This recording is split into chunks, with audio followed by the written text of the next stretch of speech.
Continuamos con la temática de sistemas operativos. Hoy veremos el tema de administración de memorias. En este tema trataremos de analizar primero la unidad temática en relación a sus objetivos, donde nos dice que conocer los fundamentos básicos y la organización de la memoria real y virtual es uno de los objetivos principales de esta unidad. Conocer también y aplicar mediante ejercicios las estrategias de obtención y colocación de páginas en memoria real también es otra de las temáticas que tendríamos que analizar. Revisar y aplicar mediante ejercicios algoritmos de reemplazo de páginas utilizadas por el sistema. Dentro de estos contenidos vamos a ver la organización de lo que son memorias, la organización también de lo que es la memoria virtual de manera explícita, algunas estrategias de obtención y colocación de páginas, que ya vamos a ver en qué consiste todos estos temas, algoritmos para reemplazo de páginas, tamaños de páginas y conjunto de trabajos, aspectos del diseño de las páginas y segmentación con páginas. Más o menos es la temática principal que vamos a ver, pero en estos puntos vamos a ver unos aspectos que son importantes. Es cómo se clasifica o se jerarquiza la memoria. Y vamos a ver acá, fíjense que hay tres columnas: la RAM, la caché y el disco. Si lo vemos desde un punto de vista de memoria, vamos a ver que la RAM es un segmento de la memoria real. Cuando hablamos de memoria caché, también es otra porción de la memoria. Y si hablamos de disco, también es otra porción de memoria, pero de manera física, ¿no? Es una memoria, llamémosla así, permanente. Y las otras son memorias que son determinadas por ciertos tiempos o espacios de almacenamiento. Y no son también masivas o no son rápidas. Vamos a ver cómo las podemos ir ordenando y clasificando. Fíjense que acá tenemos cómo la jerarquizan. Por ejemplo, la RAM, que es Random Access Memory, en términos de inglés, las vemos definidas en tres factores.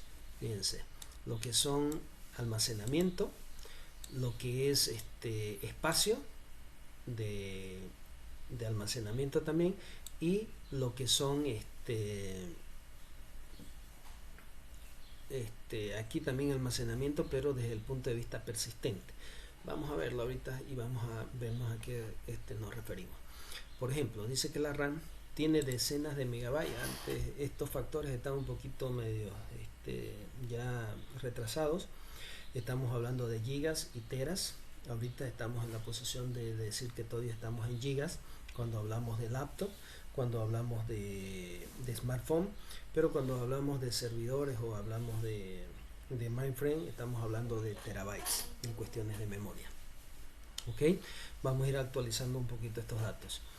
Cuando hablamos de caché, hablamos de pequeño, dice, ¿no? Y cuando hablamos de pequeño, hablamos de en el momento de megabytes, todavía no de gigas, sí de megabytes de almacenamiento. Y cuando hablamos de disco, hablamos de terabytes, petabytes, ¿no? En la actualidad. Entonces, esos son las formas de almacenamiento que se tiene dentro de cada uno de estos medios de almacenamiento dentro de la RAM. No de la RAM, perdón, de la memoria principal y la memoria secundaria. Veamos un poquito.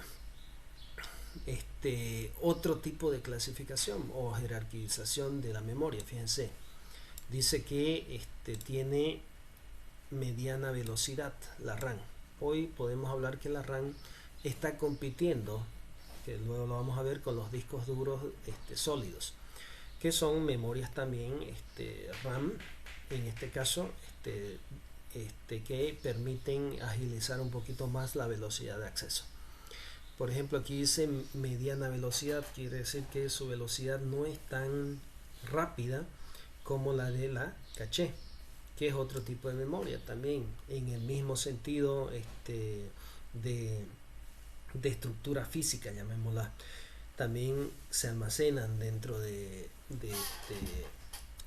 chip, dentro de cómo tener un flash memory, donde tenemos una plaquita que adentro tiene un microchip donde se guarda información y un conjunto de almacenadores, ¿no? Electrónicos que permiten guardar esa información de manera permanente o de manera rápida y eficiente. Veamos acá, entonces hablamos de velocidad media cuando hablamos de la RAM, pero cuando hablamos de la caché estamos hablando de una velocidad rápida. Cuando hablamos de los discos duros estamos hablando de velocidades lentas, pero hablábamos de velocidades lentas cuando estos discos duros eran discos de rotación, cuando hablábamos de RPM, ¿no? Cuando hablábamos de miles de revoluciones por minuto, es decir, un disco giraba a una determinada velocidad y accedíamos a la información por estática. Hoy estos discos se han cambiado, ¿no? Ya no son discos rígidos, sino hoy son discos sólidos o de estado sólido que son muy parecidos a las memorias RAM. Tienen casi la misma capacidad actualmente, tenemos en gigas, ¿no? Hay algunas versiones que ya están llegando en terabytes que me van a permitir almacenar esta información de manera más precisa, ¿ok? Y más rápida. Después tenemos precios. La RAM, medianos precios, dicen, ¿no? La caché, costosos precios, y los discos duros, económicos. Cuando hablamos de valores económicos para la compra de estos dispositivos, hablamos que la RAM es más económica que la caché. Cuando yo compro una laptop, cuando yo compro una desktop, siempre el vendedor me dice, no, este equipo tiene, no sé, tiene 1 tera, 1 giga, digo, de memoria, 2, 4, 8, 16, 32, actualmente, de lo que más o menos hablamos, 64, ¿no? Gigas de RAM. Y cuando nos dicen, pero tiene 8, 12, 16, 32, 512 de caché, megas de caché, ¿no? Y dependiendo de esos valores, mientras más alta es la caché, más costoso es el equipo. Mientras más alta es la memoria, más costoso es el equipo. Mientras más almacenamiento en disco duro, más costoso es el equipo. ¿Me entiende? Entonces va más o menos en relación a ese estilo. Ahora veamos acá los tipos de almacenamiento. Acá nos dice que este almacenamiento dentro de la RAM es volátil. ¿Qué significa? Que no es permanente. En la RAM permanece un determinado tiempo, es decir, el tiempo de vida o ciclo de vida de la ejecución de un proceso. Termina de ejecutarse y se libera. Lo mismo pasa en la caché. Está por un determinado tiempo dentro de la caché y posteriormente se elimina. Pero dentro de un disco duro es permanente. ¿Qué quiere decir? No es volátil. Entonces más o menos vamos viendo las clasificaciones de las memorias dependiendo de su jerarquización y dependiendo de la utilidad que se le da, y hemos visto en este caso 4 criterios por los cuales se clasifican estos valores o se jerarquiza la memoria, ¿ok? Bien, veamos otros aspectos dentro de la administración. Vamos a ver dos temas que lo vamos a ir repitiendo constantemente. Uno, lo que es paginación, y los otros que son el aspecto de memoria virtual, ¿no? Y cuando hablamos de paginación hablamos también de intercambio y hablamos de algunos tipos de conceptos definidos a estos aspectos, que va muy relacionado a lo que se llama monoprogramación o multiprogramación. Bien, veamos un poquito a qué nos referimos con estos dos temas. La monoprogramación quiere decir que existen procesos que se van ejecutando uno a la vez. ¿Qué significa? Un proceso se ejecuta y aunque hubiera otro proceso que esté en la cola a quererse ejecutar, no se va a ejecutar mientras no termine de ejecutarse. Es muy parecido al algoritmo de FIFO en los algoritmos de selección de procesos, ¿ok? Muy parecidos, pero en este caso estamos hablando que la monoprogramación necesita la ejecución de un proceso a la vez. Y cuando hablamos de multiprogramación estamos hablando de varios procesos en ejecución a la vez.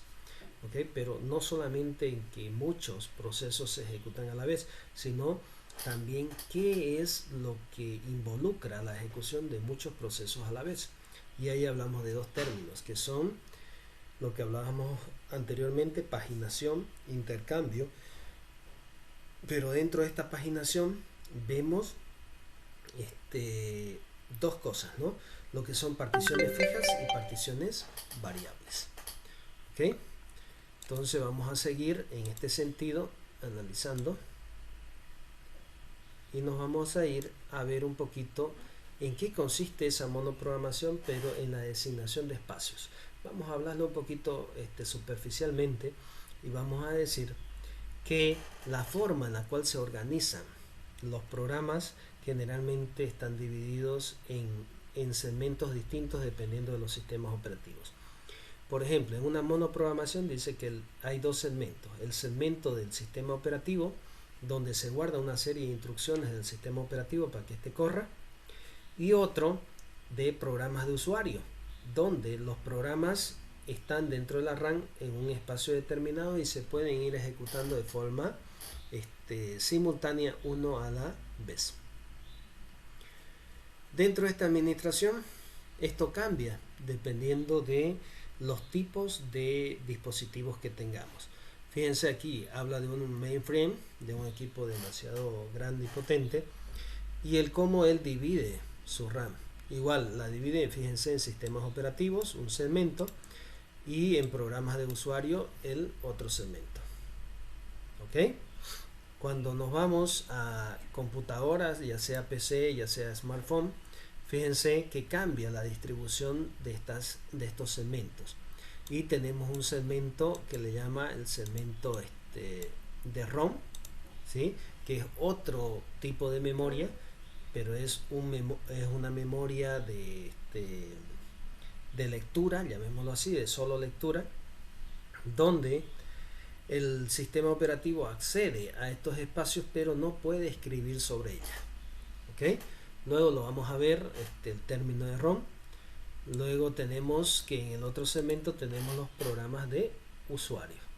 Y si nos vamos a un PC o una laptop, una computadora personal, hablamos, fíjense que tiene ROM, un espacio de ROM, otro espacio de RAM de los programas que están o los procesos que están ejecutándose en memoria, y un segmento de usuario. Entonces, dependiendo del tipo de dispositivos, estos esquemas de organización cambian. ¿Okay? Eso era lo que le quería más o menos mostrar.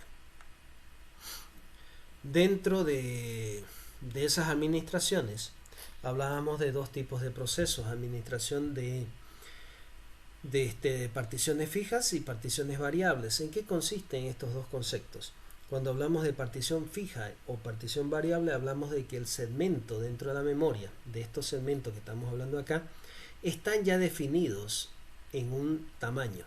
¿Qué quiere decir? Que al momento de que el sistema operativo construya estos segmentos, los va a construir con un tamaño definido, por eso se llama particiones fijas. Es decir, no va a poder variar. Le vamos a decir al programa, bueno, tu programa vas a tener, no sé, 2 megas de espacio, ¿sí? Para tu ejecución, y esos 2 megas no quiere decir que no van a crecer en su dimensión, pero si crecen van a crecer de a 2 megas por ejecución, llamémoslo así. Cada vez que yo requiera más megas, va a ir creciendo de a 2, de a 2, de a 2. Multiprogramación con particiones fijas. En la multiplicación multiprogramación con particiones fijas, vemos, fíjense, que cada partición no quiere decir que sea del mismo tamaño, sino que esta partición es asignada con ese volumen, y esto no va a ser cambiado durante todo el proceso de ciclo de vida de ese proceso. Redundando, fíjense, tenemos que esta partición 4 tiene 100K, tenemos que esta partición 3, ¿no?, tiene 300K, por ejemplo. Entonces esto va variando, pero son fijas. ¿Qué quiere decir? Fijas para el manejo o uso de los procesos. A estos dos procesos se le va a asignar esta partición. A esta partición se le va a asignar este proceso. A esta partición se le va a asignar estos otros tres procesos. Eso es lo que nos está indicando con una multiprogramación. Quiere decir que muchos programas van a acceder a particiones ya definidas. Por ejemplo, como vemos acá, una cola de procesos que quiere ser atendido dentro de la RAM y asignarle una partición. A esto se les ha asignado una partición para cada uno de estos procesos. ¿Ok? A eso es a lo que vemos como, en este caso, la multiprogramación. Otros aspectos que tenemos que ver desde el punto de vista de multiprogramación es el aprovechamiento de la CPU. ¿Qué significa el aprovechamiento de la CPU? Mientras más ocupada esté la CPU, mayor rendimiento va a tener la misma. Fíjense que acá el concepto, o digo la fórmula, en este caso la función, nos dice que el aprovechamiento de la CPU es igual a 1 menos P a la N, donde P viene a ser la probabilidad del tiempo de ocupación que tiene según la cantidad de procesos, y N es la cantidad de procesos dentro de la memoria. ¿Ok? Para ello existe una fórmula, fíjense, ¿no? Que ya decíamos 1 menos P a la N, donde P es la probabilidad y N es la cantidad de procesos. Fíjense que aquí tenemos el porcentaje de uso dentro de la CPU y aquí la cantidad de procesos que están dentro de la RAM. ¿Ok? Entonces fíjense, si estamos en un proceso 0, el aspecto de uso del porcentaje no es, o es el mínimo. En este caso, si hay un proceso, tenemos un porcentaje del 20%. Si hay 2, entre un 38%. Si hay 3, entre un 43%. Si hay 4, entre un 58%. Y así sucesivamente, fíjense, en cada uno de los valores. Mientras mayor es el valor o el número de procesos, perdón, mayor va a ser el valor de ocupación dentro de la CPU. Entonces eso es lo que estamos calculando en este caso. ¿Ok? Lo mismo nos dice acá. Y veamos otros aspectos que se tienen que ver dentro de la multiprogramación y la asignación de espacios dentro de memoria. No nos olvidemos que estas clases son de asignación de espacios dentro de memoria. ¿Ok? Entonces fíjense, tenemos lo mismo, una partición ocupada por el sistema operativo y n particiones ocupadas por el usuario, o en este caso los procesos de usuario corriendo. Pero fíjense que acá tenemos que tomar en cuenta dos aspectos. Uno, el registro base y el registro límite vienen a ser dos punteros que me indican dónde inicia y dónde termina un proceso. Es decir, cuál va a ser el tamaño de esa partición para la ejecución de sus tareas. ¿Ok? Ahora veamos un poquito el cómo estamos trabajando con esta misma teoría.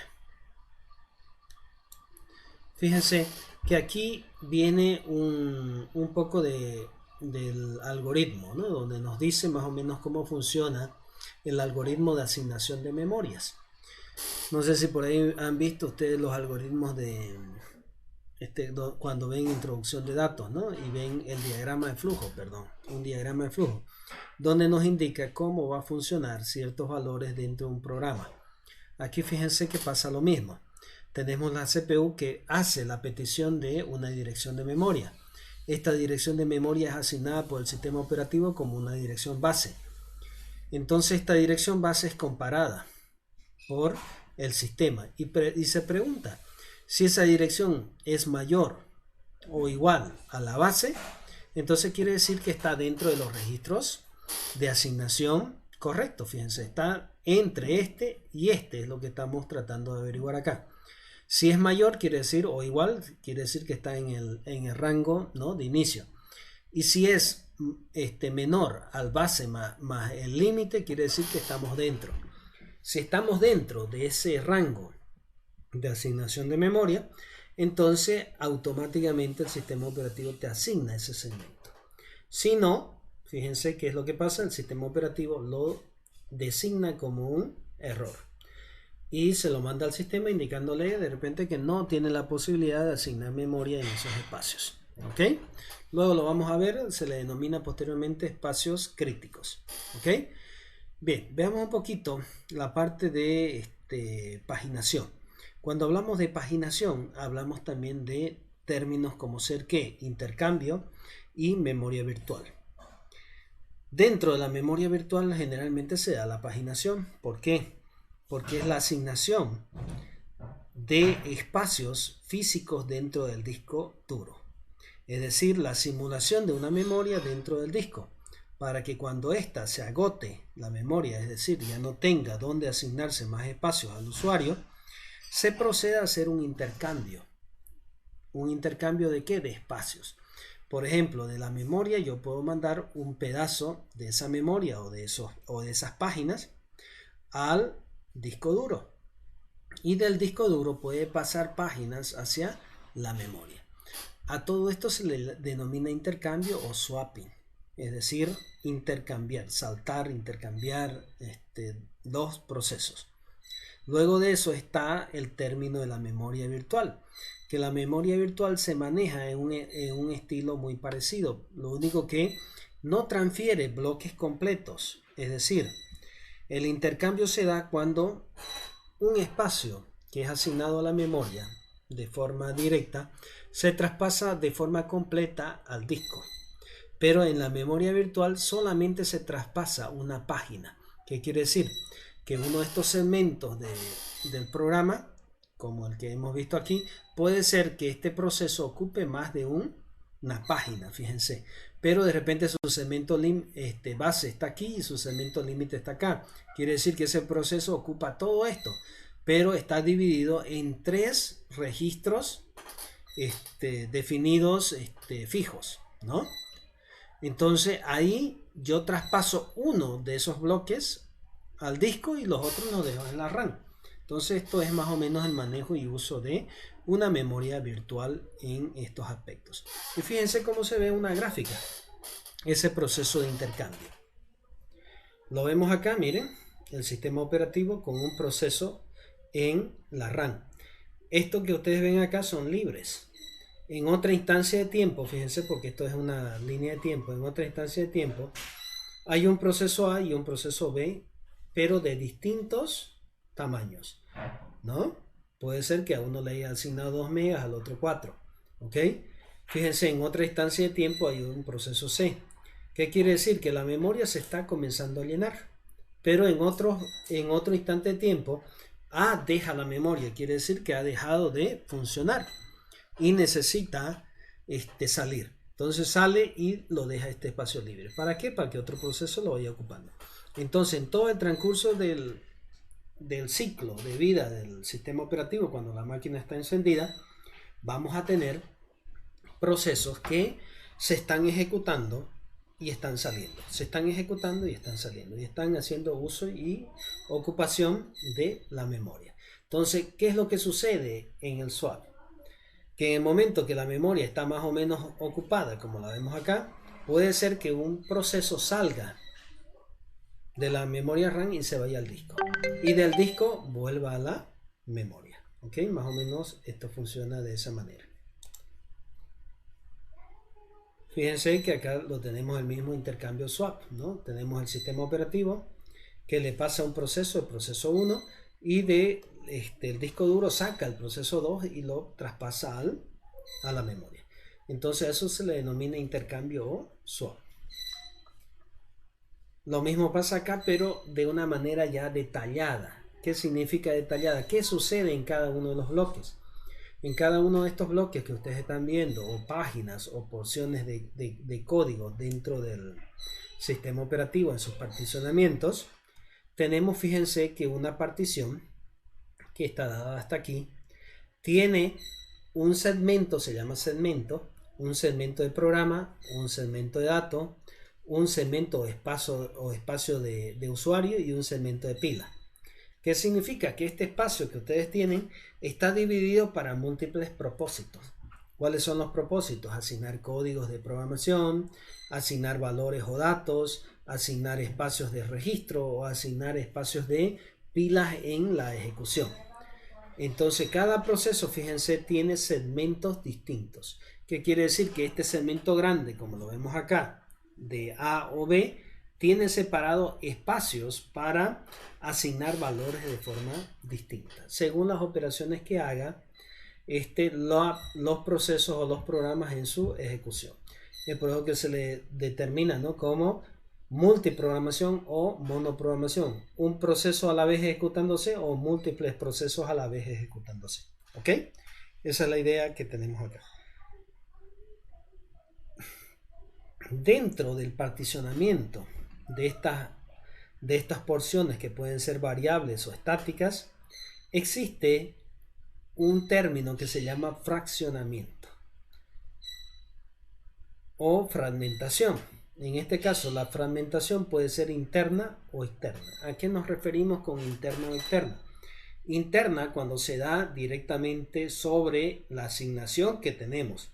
¿Se acuerdan que hablábamos de segmentos que tiene un programa? Por ejemplo, este segmento puede ser que esté libre, este segmento esté ocupado, este otro libre y este ocupado, pero todos estos pertenecen a una misma porción o una misma partición. Entonces la fragmentación se realiza de forma interna aquí. En cambio, en los otros se realiza de forma externa, es decir, fuera del fragmento que se le asigna a un programa, es decir, o a un proceso. ¿Qué quiere decir? Como lo vimos en los anteriores, acá. Todas estas es la RAM, estos son los procesos, pero existen aquí fraccionamientos, pero no son fraccionamientos dentro de la partición, sino son fuera de ellas. ¿Ok?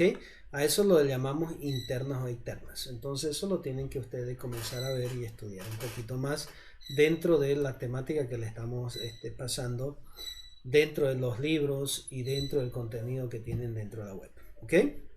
Aquí habla de algo muy parecido. Fíjense, las particiones en gráficos y cómo estos se van fragmentando. ¿Ok? Entonces esa es la idea, fíjense, o de una fragmentación del otro estilo, donde existe una porción de ella que está ocupada, pero las demás están libres. ¿Ok? Fragmentación externa, fragmentación interna. Para todo esto, estas temáticas que estamos hablando, jóvenes, existe una forma de administración, por eso se llama administración de espacios dentro de la RAM, o gestión de la RAM, que es lo mismo. Cuando hablamos de RAM, jóvenes, estamos hablando de la administración de estos segmentos, ¿no?, de estos bloques, si ustedes quieren ver. ¿Y qué es lo que estamos administrando? Los espacios libres, no así los ocupados. Son los libres los que administramos. ¿Qué quiere decir? Que estamos administrando espacios donde van a ser ubicados cada uno de estos segmentos. ¿Ok? Y para ello existen algoritmos. Algunos algoritmos son llamados como lo que vemos acá, ¿no? Mapa de bits o listas de bloques libres. Son dos tipos de algoritmos que estamos viendo. Vamos a ver uno de ellos y nos vamos a dar cuenta a qué nos referimos. Por ejemplo, este es el mapa de bits. Quiere decir que hay un conjunto de vectores de bits, que es un bit, un 0 o un 1. Como vemos aquí, ceros y unos, yo puedo representar con 0 los espacios vacíos y con 1 los espacios ocupados. Y fíjense, este es mi vector de la RAM que yo tengo asignado, en el cual tengo procesos que están ocupando ciertas particiones y las otras están libres. Las estoy ocupando y las otras son libres. Entonces esa se representa dentro de un vector en este caso, perdón, dentro de un mapa de bit o una matriz de bit, donde cada vez que yo me vengo y ubico aquí un espacio vacío, los voy a ubicar con 0. Y me fijo si esos espacios que están ubicados con 0 se dan para que se puedan dar espacios a un proceso que quiera asignar. Si ese proceso le da para ser asignado con 3 bits, entonces lo voy a poder asignar en este valor. Si no, no. Entonces busco un espacio más grande o un espacio menor. Si mi proceso solamente va a ocupar 2 espacios, entonces puedo ocupar esta segmentación que hay aquí. O si es mayor, esta o esta. Entonces a eso se refiere con la gestión a través de mapa de bits o listas de bloques libres. ¿A qué se refiere con una lista? Este es un mapa, esta es una lista. Cuando tengo bloques que están enlazados, uno con el otro. ¿A qué me refiero con bloques? Como este bloque que vemos acá. Este bloque de aquí, fíjense, me indica que viene de la posición 0 a la posición 5 es el proceso que está asignado. En este caso un proceso que está ocupado. Y fíjense con H cuando dice que existe un hueco, un espacio donde poderse asignar. Y el hueco que me dice es a partir de la posición 5, 3 espacios. A partir de la posición 5, 1, 2, 3 espacios. ¿Ok? Y así la voy enlazando y voy teniendo todos los procesos que están ocupados más los que están libres. Los huecos que están libres. Entonces cuando me toque designar un valor a ser ocupado por un proceso, vengo y me dirijo acá y me fijo, ¿no? Cuáles de ellos están libres o cuáles de ellos están ocupados. Y procedo a la asignación. ¿Ok? Eso es lo que deberíamos ver dentro de estos procesos. Dentro de estos procesos, fíjense que hay ciertos ejercicios que ustedes los tienen que ir resolviendo. Dentro de las tareas que les voy a pasar, van a ver estos ejercicios y lo van a poder ir realizando. ¿A qué se refiere con estos ejercicios? Fíjense, es cómo yo asigno estos espacios y cuál es la forma en la cual yo tengo que operar con estos espacios. Fíjense, lean esto, que son las reglas para poderse asignar. Por ejemplo, primer ajuste, siguiente ajuste, mejor ajuste, peor ajuste y ajuste rápido. Leamos alguno de ellos. Dice que el primer ajuste explora la lista de segmentos hasta encontrar un hueco lo suficientemente grande. Primer ajuste, ¿qué significa? Que dentro de esa lista él va a ir a buscar y va a ver el segmento donde se ocupe más cantidad de espacio entre toda la lista. Entonces entre ellos va a venir y va a ocupar el que ocupa más. Por ejemplo, este tiene 3 espacios, este tiene 3 espacios, este tiene 2. Él puede decidir entre este y este, que son los que tienen mayor espacio. A eso es a lo que se refiere con el primer ajuste. El siguiente ajuste se refiere al ajuste que se ha hecho durante el proceso de ejecución. Ya eligieron uno y a partir de ahí eligen el siguiente. Ya no comparan, sino que donde se eligió el primero, eligen el siguiente. El mejor ajuste busca el hueco de menor cantidad al cual pueda caber un proceso. Es decir, si mi proceso ocupa un espacio y me voy a esa lista que vimos donde hay de 2 y de 3, él va a elegir la de 2 como el mejor ajuste porque es donde hay menor pérdida. El peor ajuste, él va a elegir al azar cualquier espacio donde él pueda caber. ¿Ok? Y el ajuste rápido es que dentro de esa lista va a elegir el primero donde pueda caber, pero el primer espacio libre para su ejecución. Así funciona. ¿Ok? Entonces veamos un ejercicio. Este es un ejercicio de la memoria que quiero que lo vayan haciendo, ¿sí? En la práctica dentro de lo que les voy a dar de tarea y vayan realizando estos ejercicios, ¿sí? Fíjense, acá nos indica cuáles son los valores que se tienen en cada uno de ellos. Y nos dice, ¿no? Si tiene una memoria con 5 procesos y requiere asignar 2 procesos más, F1 y F2, F1 con un espacio y F2 con 2, dice, con sus tamaños respectivos, ¿cómo sería esta asignación? ¿No? ¿Dónde ustedes van a asignar F1 y dónde van a asignar G2? ¿Me entienden? F con un espacio quiere decir que requiere 1. Si yo agarro uno de estos algoritmos, ¿dónde lo asignaría? Ese es el ejercicio que ustedes tienen que hacer. ¿Ok? Entonces los dejo con esta diapositiva. Veanla, jóvenes, y nos vemos en la siguiente clase. Gracias por su atención.